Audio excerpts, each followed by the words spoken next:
প্রজনন মৌসুমে মা ইলিশ রক্ষায় ২২ দিনের নিষেধাজ্ঞা পালনের শেষ পর্যায়ে মাছ ধরার প্রস্তুতি নিচ্ছেন পটুয়াখালীর কলাপাড়ার জেলেরা। দীর্ঘ সময়ের নিষেধাজ্ঞা শেষে কাঙ্ক্ষিত মাছ পেলে ধার দেনা শোধ করে দুবেলা আহারের সংস্থান হবে বলে প্রত্যাশা করছেন মৎস্যজীবীরা। কলাপাড়া প্রতিনিধি মোহাম্মদ পারভেজের পাঠানো তথ্য ও ছবিতে বিস্তারিত আফিয়া রহমান স্নিগ্ধার ডেস্ক রিপোর্টে। শনিবার মধ্যরাত থেকে নদ-নদী ও সাগর মোহনায় মাছ শিকারে নামবেন জেলেরা।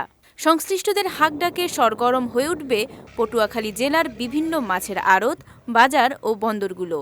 তাই দীর্ঘ বিরতি শেষে মাছ ধরার প্রস্তুতি নিতে দম ফেলার সময় নেই জেলেদের। জাল, নৌকা ও ট্রলার মেরামতে ব্যস্ত সময় পার করছেন তারা। আমাদের ২২ দিনের অবরোধ প্রায় শেষের পর্যায়ে, কিন্তু আমরা জাল মেরামত করছি, ট্রলার মেরামত করছি, লোকজনও আনছি। আমাদের জাল ট্রলার মেরামত করতে আছি, করা হয়েও গেছে।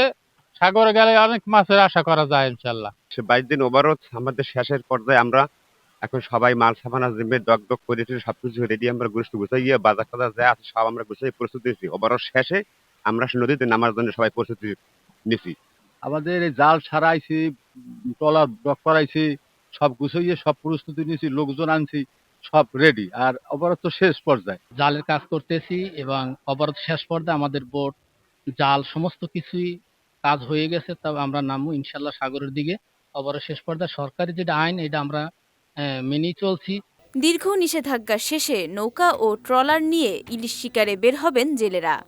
কাঙ্ক্ষিত মাছ পেলে ঋণের বোঝা কাঁধ থেকে নামিয়ে পরিবার নিয়ে ভালো দিন কাটার আশায় আছেন তারা। আমরা নদীতে মাছ না পাইলে দেনা, মহাজনরা দেনায় থাকবে। মহাজনরা দেনায় থাকলে তো আমরাও দেনায়। তারা যদি মাছ পোনা আল্লাহ ভালো দেয় তাহলে তারাও ভালো পাবে, আমরাও পরিবার পরিজনকে নিয়ে সুখে শান্তিতে ভালো থাকতে পারবো। যদি আমরা মাছ পোনা পাই তাহলে তো আমাকে ভালো, আমরা ব্যাংকে দেনা দুনা দিতে পারবো এবং আমাকে ছেলে সন্তান বাঁচাইতে পারবো। ভাই ধরেন এই ২২ দিনে ওইজন দিছে না আমাকে, আর নদীতে যাও মাছ ধরার আশায়। যদি আল্লাহ দেয় তাহলে ধরেন ফলাইন কাঁচা চালে চল্লা খাই, তার মাছ যদি না দেয় তাহলে ধরেন আমরা অন্য ব্যবস্থা করতে হইব।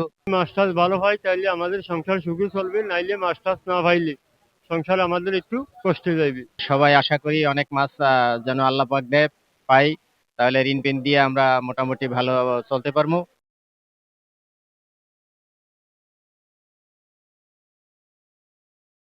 এদিকে এবছর ইলিশ রক্ষায় সরকারি নিষেধাজ্ঞা সফলভাবে বাস্তবায়িত হয়েছে বলে জানালেন এই মৎস্য কর্মকর্তা। সরকার ঘোষিত যে ২২ দিনের ইলিশের প্রধান প্রজনন মৌসুম ২০২৫ সেটা আজ মধ্যরাত থেকে শেষ হতে যাচ্ছে। আমাদের ট্রলার মালিক, জেলে এবং আড়তদার সকলে প্রস্তুত আছে নতুন করে সমুদ্রে যাওয়ার জন্য। আমরা আশা করছি এবছর আমরা যে সফলভাবে অভিযানকে বাস্তবায়ন করতে পেরেছি উপজেলা প্রশাসন সহ আইন শৃঙ্খলা বাহিনীর মাধ্যমে, আমরা আশা করছি আমাদের জেলেদের জালে ইলিশ সহ অন্যান্য মাছ আসবে এবং এই ২২ দিনের যে অর্থনৈতিক একটা কষ্টের ভিতরে তারা ছিল সেখান থেকে তারা মুক্তি পাবে। প্রজনন মৌসুমে মা ইলিশ রক্ষায় গত ৪ অক্টোবর থেকে মাছ শিকারে ২২ দিনের নিষেধাজ্ঞা জারি করে মৎস্য বিভাগ। বিজয় টিভি নিউজ ডেস্ক।